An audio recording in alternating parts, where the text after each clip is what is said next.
Hello friends, welcome back to my channel. তোমরা কেমন আছো? আশা করি খুব ভালো আছো, আর আমিও খুব ভালো আছি। তো সবাইকে গুড মর্নিং জানিয়ে আজকের ব্লগটা শুরু করছি। তো দেখো, সকাল সকাল আমি রান্না করতে বসে গেছি। তো আলু ভাজছি আর কি। মা আলুটা ঘষে দিয়েছিল আর আমি এদিকে ভেজে নিচ্ছি, কারণ টিফিনে তো খেতে হবে সেই জন্য।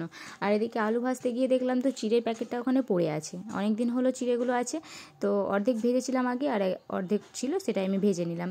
যে কোনো টাইমে খাওয়া যাবে, টাইম পাস করার জন্য, তো সেটাই আমি ভেজে রেখে দিলাম। আর এদিকে দেখো, দাদা আঙুর ফল নিয়ে এসছে, তো দাদা এসছে, তো সেই জন্য আঙুর ফল নিয়ে এসছে। তো দেখলাম, খেয়ে দেখি একটা, তো একটা খেয়ে দেখলাম তো খুব মিষ্টি, তো সেই জন্য আমি প্যাকেটে থকার শুদ্ধই আমি খেতে লাগলাম। আর দেখো, আমি ভাবছি রাবারের আঙুর ফল খাচ্ছি, এরকম মনে হচ্ছে, তাই না? কিন্তু এগুলো কিন্তু আসল আঙুর ফল, দেখো কত সুন্দর। আর এদিকে দেখো, মেয়ের জন্য কী কী কিনে নিয়ে এসছে আমি সেটাই দেখালাম।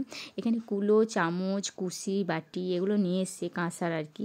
তো আরও অনেক কিছু মেয়ের জন্য নিয়ে এসছে। তো যখন যাব তখন তো অনেক কিছু লাগবে, তো সেই জন্য আস্তে আস্তে নিয়ে রাখছে আর কি।